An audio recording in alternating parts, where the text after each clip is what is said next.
Don't go just yet. It's time for Buckeye Grove Instant Access. Brought to you by BuckeyeGrove.com as part of the Unscripted Ohio Podcast Network. Wrapping up the latest Buckeyes basketball news. I'll make it.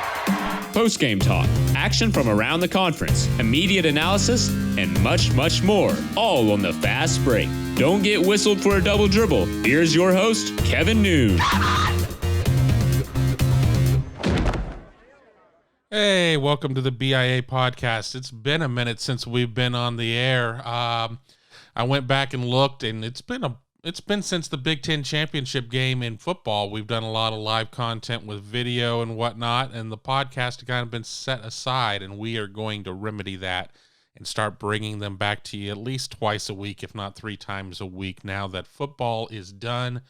And basketball, we're closing in on February here, guys. I mean, the basketball season is already 14 games into things. So, let's bring in Marcus Horton, our guest. One of our fantastic staff writers, and Marcus, along with Jacob and Griffin, have really spearheaded our basketball coverage. And first and foremost, Marcus, welcome to the show. It's been a minute since we've had you on here as well. How are things going with you, man?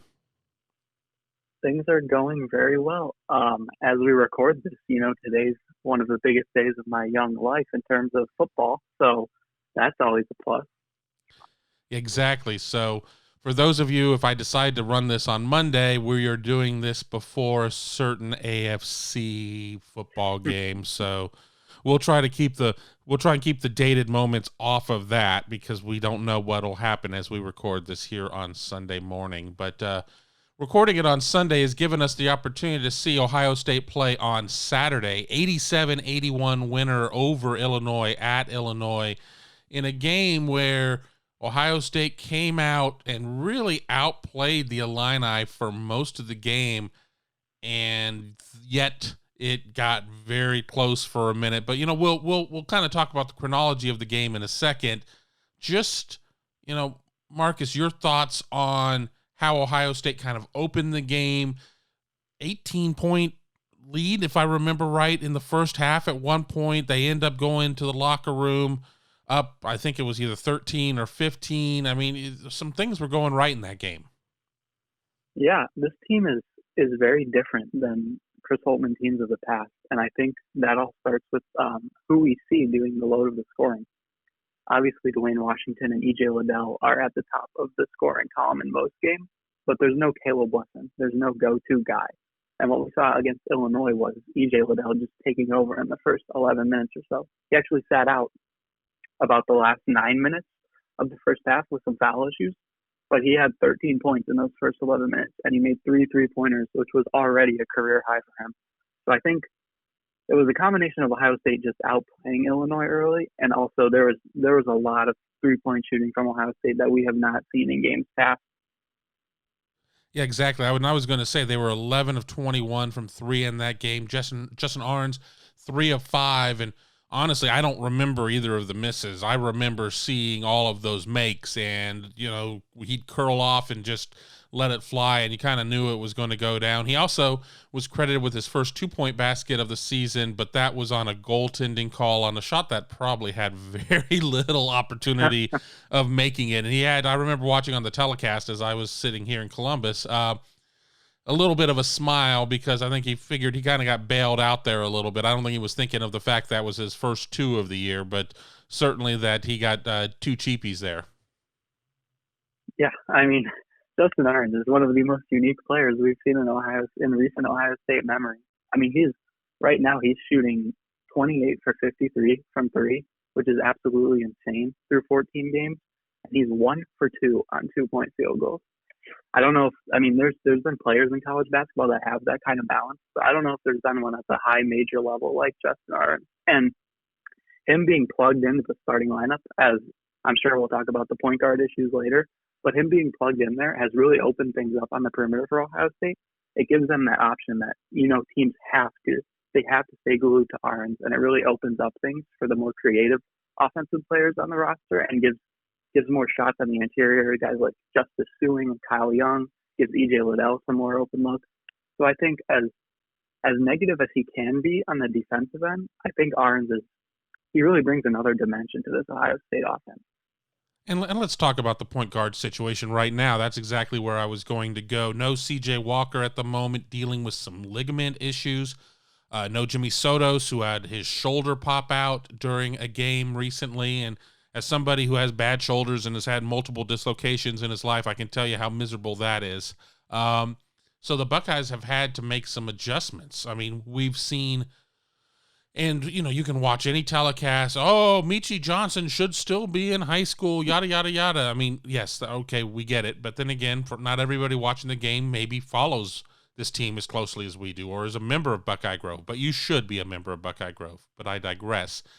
He had 17 minutes in the game. We see Dwayne Washington bring the ball up the court. I mean, just how has this team, in your opinion, really been able to address not having its top 2 point guards? And okay, that's one thing. That's just part of the game. We would expect that, but to happen at some points. But Ohio State is on a 3-game winning streak that maybe you wouldn't expect that, especially in the kind of meat grinder that the Big Ten has become here in recent memory. So I think the biggest thing is, as Chris Holtmann said after the Northwestern game, when Abel Porter was ruled out for the season and probably for his career, he was a Utah State transfer coming into Ohio State. He was slotted as the backup point guard. He was ruled out early in the fall when they were just starting training camp. And Holtmann said that Cal transfer, Justice Suing, who's normally a 6'7" forward, he started taking some reps at point guard. I think as C.J. Walker, he clearly wasn't himself for the beginning of the year. He's dealt with issues. And then when Jimmy Sotos went down, I think Suing, he wasn't necessarily ready to step into that starting point guard spot, but he was ready to take some reps as the lead ball handler. I think that really eased the process. And I think as for the 3-game winning streak we've seen, which is crazy. I mean, going into that Rutgers game, things looked very dreary. But I think that has been a result of just a completely different offensive look. I mean, you don't have Walker controlling the ball for the majority of possessions, which isn't a bad thing. But you don't have him controlling the ball. There's a lot more ball movement. There's a lot more focus on getting Liddell post touches and touches in the mid-range instead of more pick and roll with C.J. Walker. And Suing is able to kind of get downhill from that spot. And here's a perfect example. When Northwestern made that comeback, they were down 1 with about 3 minutes, under 4 minutes to go. Ohio State came out of the timeout and they drew up a play. They spaced the floor. Everyone was outside of the 3-point line. They spaced the floor for Suing to get downhill and get to the basket, which they wouldn't have been able to do with Walker because he's pretty small. But anyway, they spaced the floor for Suing at point guard, which is something we haven't seen all season. And he was able to get downhill, draw a defender in, and kick out to Ahrens, who replaced Walker in the starting lineup, who was open for a 3. And that goes back to kind of the different spacing you have when you have Ahrens on the court, who is just a much better shooter than Walker. I mean, Walker was shooting 4 for 20 from 3-point range before he went out with an injury. So I think Suing was prepared to kind of take over the ball handling spot. Dwayne Washington has been okay with the ball in his hands. And there's just a new level of spacing on the court without Walker right now. And then I'll bring back Meechie just for a second, because we've seen him come out there and he's had some moments that have looked pretty good. And he's had some moments where he's looked like that 17-year-old kid that they want to talk about on all the telecasts. I remember a series on this last game where they were going from right to left on your television screen, and he was kind of leading the break, and he just kind of got himself into no man's land at that point. And then again, we've seen 5th-year players make those types of mistakes as well. But he had 17 minutes in the game. He had a pair of assists, no turnovers, according to the book. But I felt that the one was kind of a turnover. What are we seeing out of him? I mean, and honestly, he's had very little basketball here recently. I mean, he didn't have a junior season.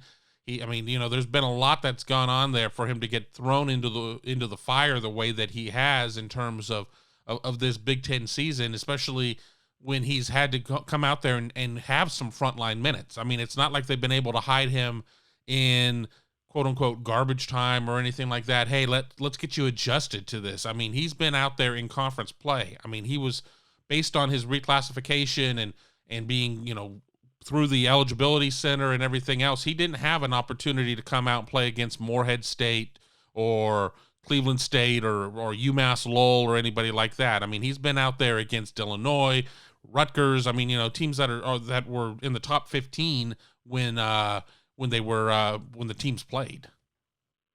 It's kind of incredible, honestly, that he's come in and, he played 17 minutes against probably the most physical team in the Big Ten and against the press for the majority of the second half. He played against Rutgers, he played against Northwestern and Illinois. Those were his first 3 collegiate games. It's incredible. And I think what Ohio State needs from him is fairly simple. They can hide him on the defensive end. They can put him on the offense's weakest player. But on offense, you can't hide him. He has to be a contributor because he's going to be smaller than most guys. He's still pretty skinny because he's supposed to be in high school. And as Chris Holtmann said, most incoming freshmen get a summer, get like 3 months to work with a strength trainer to build up that strength needed for college basketball. He didn't have that. He was coming off a torn ACL. He hopped right into action. And I think Ohio State needs him to not turn the ball over when he is handling the ball. They need him to make 3-pointers. And so far, he's done that. He's 3 for 3 from 3 on the year, and he has 1 registered turnover on the year to 3 assists. So I think when it comes to him, as Chris Holtmann said, they're going to simplify things a lot for his role. He's going to handle the ball when he's in. He's going to make the right play. He's going to set up the offense, and he's mostly going to stand in the corner, and he's going to have to hit open threes to stay on the court. And so far, against 3 very solid opponents, he has done just that. I want to talk about EJ Liddell here really quick. You mentioned him. 4 of 7 from 3. He had 26 points against the Illini on the road. Let's look at his last 7 games. He's had a couple games in the 20s. He's had 3 games in the 10s, and then a couple games in single figures. Which Liddell is the regular? What should we expect out of EJ? Because you go back to the Northwestern game. He's 0 of 6 from the field, 0 of 2 from 3. His 6 points all come from the free throw line.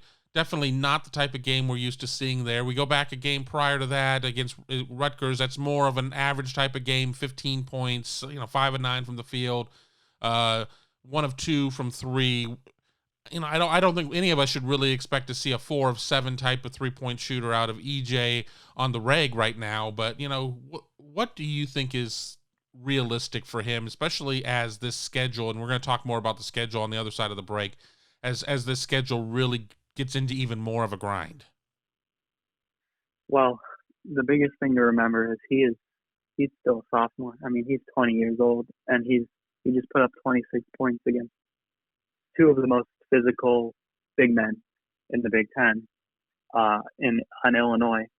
But obviously you can't expect that. You can't expect him to hit 4 3-pointers in a game after making 8 before in his entire career. Ohio State doesn't have that Caleb Wesson, like I mentioned before. They don't have a guy they can go to in the post they can run plays for. And I think what Chris Holtmann wants Liddell to become is kind of that guy. He's a lot smaller, he's a lot slimmer, but he has a great touch in the mid-range. Ohio State can run plays for him to hit open shots in the mid-range. And if he develops that kind of 3-point touch that we saw against Illinois, he's going to be a 4-year guy, and he can step into that Wesson role, probably be even better. But the thing to remember is he's also 6'7". And when you're 6'7" and you're playing the big man spot in the Big Ten, there's going to be those inconsistencies. The Big Ten is massive. There's size on every team. Ohio State is one of the 2 smallest teams in the conference. So I think when it comes to Liddell, you have to expect these ups and downs. But what Ohio State needs from him right now is probably around that Rutgers performance where he had 15 points, 6 rebounds on decent shooting, 3 blocks. He's a good defender. I think what you need is kind of some level of consistent shooting from the mid-range, and he's going to finish on the inside. He's going to play hard. So I think as a sophomore, you can't really expect more than those 15 points and 6 rebounds a game. But also the games like Northwestern, those games kind of have to go away because teams are once we get to the second round of playing teams, as Ohio State gets into this, where they play Purdue again, they're going to play Iowa twice. I think you need kind of a consistency from Liddell because teams are going to lock in on him. So I think think right now what we're seeing from Liddell is about what we expected, maybe a little more, especially the Illinois game. But when it comes to what we need looking forward, what he did against Rutgers, what he's done against Northwestern, that mid-teen scoring performance with good defense is about what's expected as a sophomore. But the ceiling for him is so far removed from what we've seen this season. And I want to talk about his understudy, Zed Key, a guy, Ohio State had a couple-man recruiting class with Zed Key and Eugene Brown, and then ultimately Michi Johnson coming in as he reclassified. And Zed Key, he comes in and he's a little bit different, obviously, than EJ, but kind of fills some of the same role. And, he was 3 of 4, 8 points out there. Again, banging up against the same guys, against Kofi Cockburn, and I'm not even going to try and pronounce Georgie's last name. I would have to sit there and say that what we've seen so far out of Zed Key just all season long has been very encouraging. He's only had a couple of games where he's hit double figures, but, you also sit there and you look, it's been a while since he hasn't had 20 minutes in a game since the UCLA game in mid-December. He comes in and plays anywhere from 8 to 18 minutes.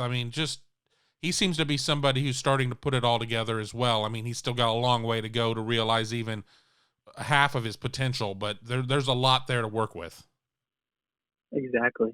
He was a borderline 3-4 star prospect coming in. I don't think anyone expected this much from him. Early in the season, he was playing high teens, low 20s minutes, and he was contributing. And the biggest thing for him is he knows his role. He doesn't have to score. He's going to get a few post touches a game, which he made the most of against Kofi Cockburn. 2 straight possessions, he backed him down and hooked one in. But he's going to rebound. He's going to score 6 to 8 points, which is all Ohio State needs. And he's going to play hard. He's going to battle with the big men of the Big Ten when Liddell and Kyle Young need a break. He's going to get rebounds on offense and defense, and he's going to bring enthusiasm to the game, which is something we can't say for Ohio State big men of the past. This is a different type of player than we've seen. And like you said, the skills are there. He plays hard. He knows his role. And when that role expands, he, like you said, he hasn't reached half of his potential. Once his role expands and he's playing high 20s, once he gets in better shape, he's another 4-year guy. And once he is a starter, he'll probably be a starter next year when Kyle Young goes. We're going to see a lot more from him. There's a lot more to come. He could be a consistent double-double guy in the future. And, we're going to take a quick break here in a second, and we will talk about the rest of the Big Ten schedule. We'll talk about the Big Ten in general and maybe wrap up with a couple other thoughts just about what's going on right now in college basketball. You're listening to the BIA podcast, Buckeye Grove Instant Access. I'm Kevin, joined by Marcus Horton, and we will be back here in 30 seconds. Hague Water Conditioning has been treating well in city water in Central Ohio with American-made water filtration products for over 60 years. Have a water quality problem?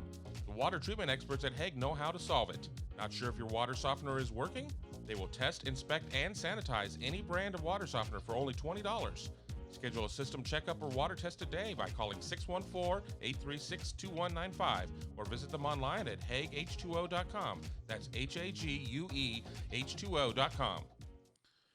Welcome back to the show. It's the BIA podcast. I'm Kevin Noon, and I also want to thank another one of our sponsors who we haven't had time to make a commercial for, and that's the fine folks over at Steamboat Dry Goods, a Buckeye-owned, Buckeye-led business out in the Great Sky Country. Be sure to check them out at Steamboat Dry Goods for all of your outdoor needs, apparel. They have some great stuff there. Be sure to check them out, Steamboat Dry Goods. I'm going to bring Marcus Horton back in, and we are going to talk about the Buckeyes and the Big Ten schedule now. Ohio State, certainly no let up in this schedule, and I'm not going to list the whole schedule right now, but you sit there and you see games with teams of very small numbers next to them. They've got Wisconsin at number 9. They've got Iowa twice with number 5 next to them. You've got Michigan, who's listed at 7th. The Wolverines did drop a game recently, so that'll change a little bit. And then, of course, they end the season with the return date with the Illini. And there are no real gimmies in this conference, maybe outside of Nebraska. And Ohio State's had its one play against the Cornhuskers, so there really is no let up. When you sit there and you look at games against teams that are not ranked according to the list I'm looking at, and you've got Michigan State, Maryland, and Indiana on there, and Purdue, those are teams that normally you're having to sit there and build up for, and those are special occasion type of games, and those are games against quote-unquote unranked teams, for Pete's sake. Yeah, those are teams that will probably be in the tournament, except Maryland. I mean, Ohio State plays Maryland once the rest of the way. They play Penn State once, probably twice if the postponed game is made up. So those are two games that Ohio State has to win to keep their hopes of a 500 record in the Big Ten alive. Because when you go to Iowa and you host Iowa, I mean they have the best player in the country. They're one of the best offenses in the country. You play Michigan, who's been on a roll. You play Illinois again, who's obviously going to be hungry. You play Purdue again with Trevion Williams, who torched Ohio State. There are no let-ups in this conference. I know it's cliche. It's been said by every national college basketball analyst, but there really are no let-ups in this conference. Ohio State was lucky to get Nebraska out of the way early. That's probably the one game that is. But you look at this schedule, and beyond it just being a grind against good teams, it's a grind physically, especially for a team like Ohio State, whose tallest rotation player is 6'8". You go against Purdue with Trevion Williams and 7'4" Zach Edey. You go against Wisconsin with Micah Potter and Nate Reavers in the middle. You go against Iowa with 7-foot Luka Garza, who's the best player in the country. There are no let-ups, and it's just game after game, and it's going to wear these guys down. You need Zed Key to be able to play more minutes, because the big men are going to get worn down by the size of the Big Ten. And like you said, games against Indiana, Maryland, Michigan State, those are usually marquee matchups. Even last year, they were marquee matchups. Those teams are down a little bit this year, but still, Michigan State's going to pull it together with Tom Izzo. Maryland has plenty of great players. They took Michigan pretty deep into the second half. And Indiana has all the talent in the world. They just need to put it together. So there's absolutely no let up. It's only going to get tougher from here. Last year, and we didn't have an NC2A tournament, obviously, a lot of people believe that the Big Ten could have honestly had 10 bids in the field of 68, and it's never any easier for me to say field of 68 these days. You look at the conference right now, and you would have to figure that 10 bids probably not out of the realm of possibility. I mean, just based on what we're going to see in terms of net rankings and things of that nature, and with the tournament taking place entirely within the state of Indiana, there's not going to be a geographical component or anything, so they're truly going to be able to put these teams on an S-curve outside of making sure that we're not getting early rematches of conference games or things along those lines. But, I'm sitting here and I'm looking at the schedule, or I'm looking at the standings, and there's 6 teams that are ranked in the top 25 in the standings as of early Sunday before the new rankings come out, or the new AP rankings come out. And that doesn't have a 9-5, but 4-3 in the Big Ten Purdue team ranked. And honestly, there aren't many teams, as we said. Nebraska's an absolute train wreck. Penn State has only played 7 games at the time of this recording. One of its Ohio State games has been postponed at this point. But everybody else is in that 12 to 14, 15 games played range right now. Indiana, Northwestern are sitting at 3-4. Rutgers is sitting at 3-5. A team that, honestly, I thought the Scarlet Knights were going to be pretty good, and then Ohio State broke them in some ways. And that's an oversimplification, but Ohio State goes and wins the first one, and a certain player on that team felt that the refs were not on the level, and then Ohio State goes and wins the second one, and Rutgers on a 4-game losing streak at this point. Just how deep is this conference in terms of what kind of noise it could make in terms of once we get into March? Yeah, here's the big question that I've pondered multiple times this season. what record in Big Ten play gets you into the tournament? Last year, 14-6 won the conference. With 10 bids, I think 9 and 11 in the conference would have gotten a team into the tournament. So I think that's the biggest question. I mean, this year is going to be even closer if Michigan comes back down to earth. I think we could see a team winning the conference with a record of 15-5 or 14-6. And there's going to be plenty of teams that are 8-12, 9-11, 10-10.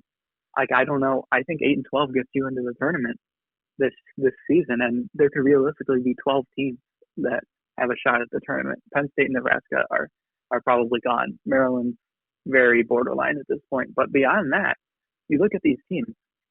Northwestern's 3-4 in the Big Ten, 6-5 overall. They're probably the closest to the bubble right now. But Rutgers has solid wins so far. Michigan State has the pedigree. Indiana has played well. They're 8-6 overall, but they've played well. And the rest of the conference is solidly in the tournament right now. So I think the big thing is this conference going to beat itself up so much that teams end up 11-9, 12-8 that should be higher seeded because the conference is so deep. I think we're probably going to see 10 teams in the tournament, and we could very well see 11 teams. 12 is probably a stretch, but it goes as far as 12 in terms of competitive teams at this moment. And it's really going to set up how important the Big Ten tournament is going to be. And there was some news that I read on social media on Saturday that the Big Ten tournament's supposed to be in Chicago this year. They have that rotation where it goes Indy, Chicago, Indy, Chicago. It was supposed to be in Indianapolis last year. I actually was in Indianapolis when the tournament was shuttered because they did get 2 games in on that first day where they go 14-11 and 12-13.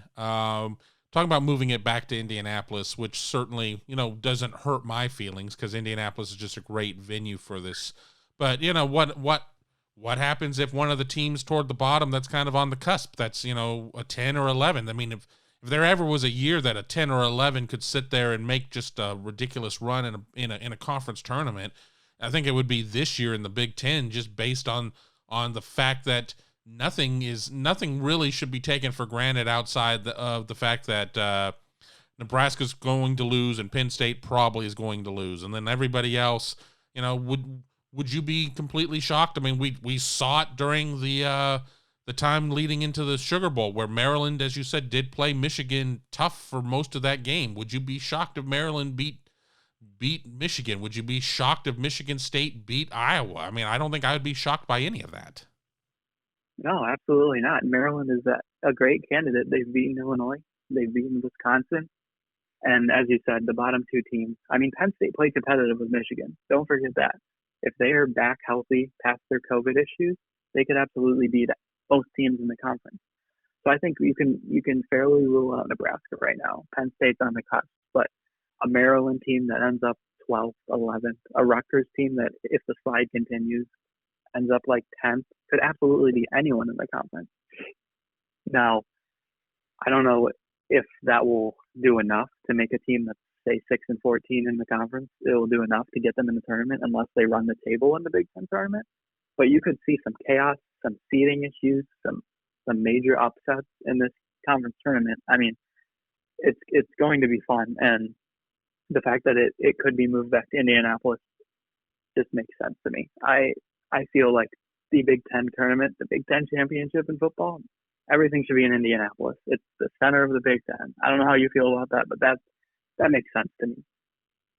I agree. I think it should all be there. I love the idea, not to switch us over to football for a minute, of, let's get nuts. Let's get nuts one year for football and play at Soldier Field or play at Lambeau or whatever. And of course, everybody's like, oh, that's easy for you to say. You're going to be in the warm press box. We're going to be out there freezing our tender bits off. I'm like, well, not my problem. But, we all certainly enjoyed watching Green Bay play on Saturday, and I don't think any of the fans that were there at that game were feeling much pain. But I do think that Indianapolis is the better venue for the Big Ten basketball tournament, because when the tournament is in Indianapolis, it's the event. When the tournament's in Chicago, it's an event. I mean, because Chicago's just so massive, there's so much going on that if you're not staying at the media hotel, basically, or one of the places right around there, nobody's really talking about it. I mean, there might there could be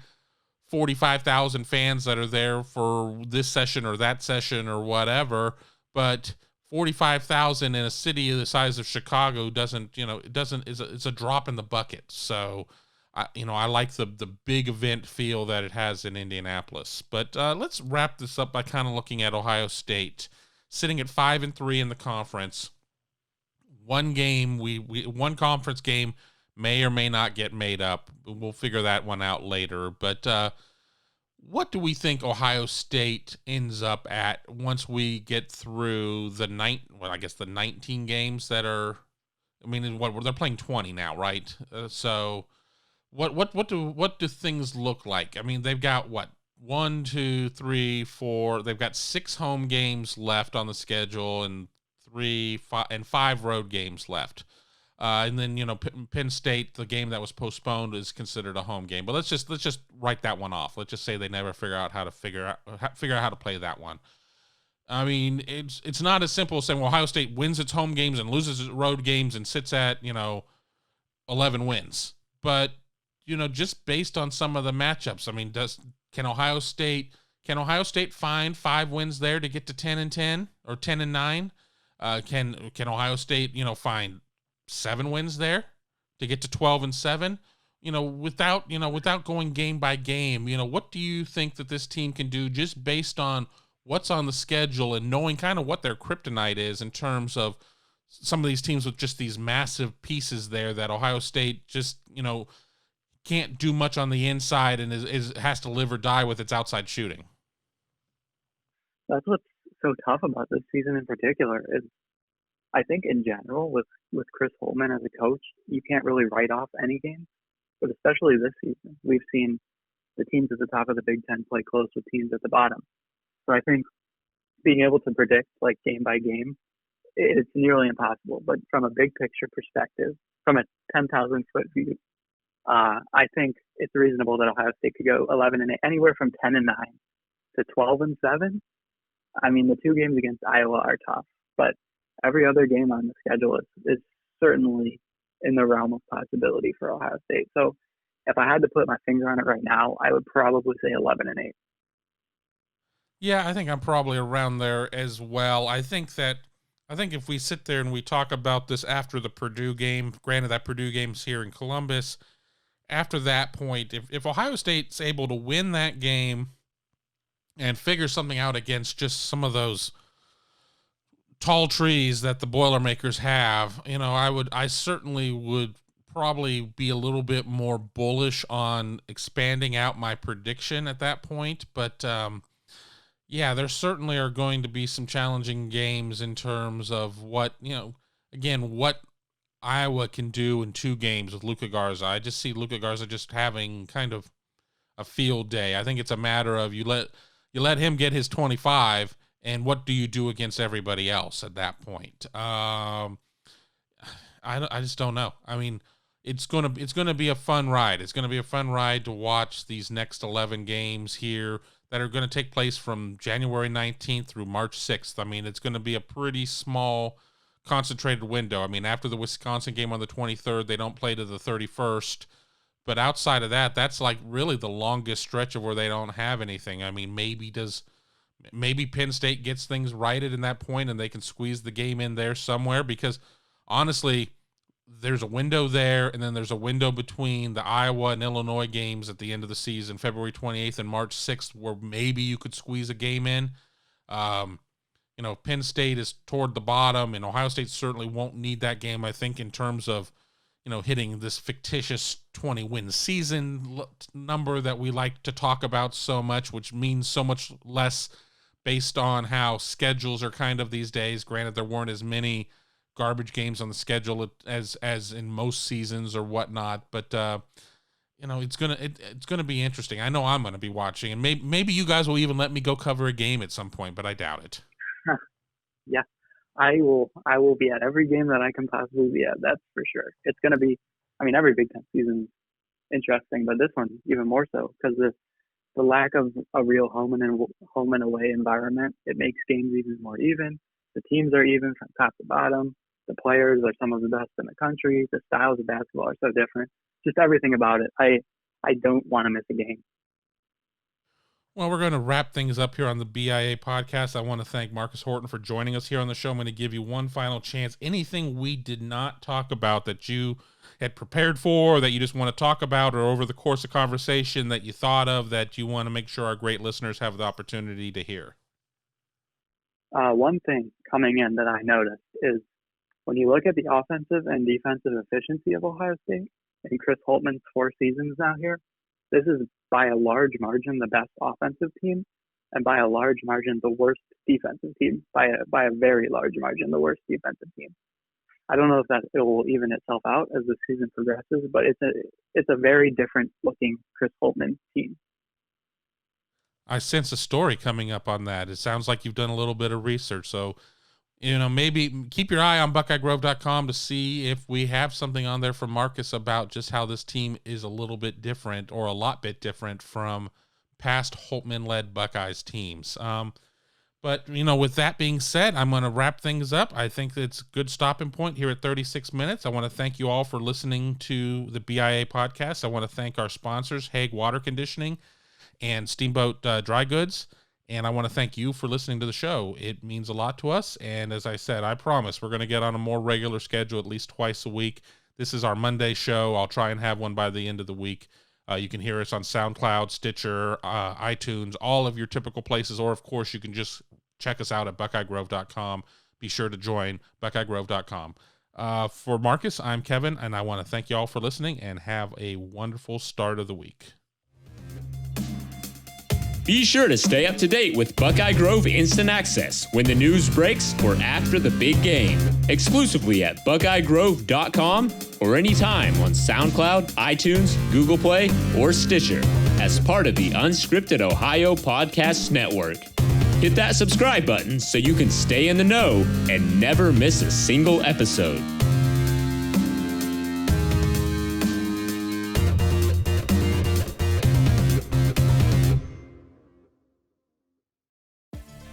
Thanks for watching. Be sure to click on that subscribe button so you don't miss a single thing, and come visit us over at BuckeyeGrove.com for all the best Ohio State information on the web.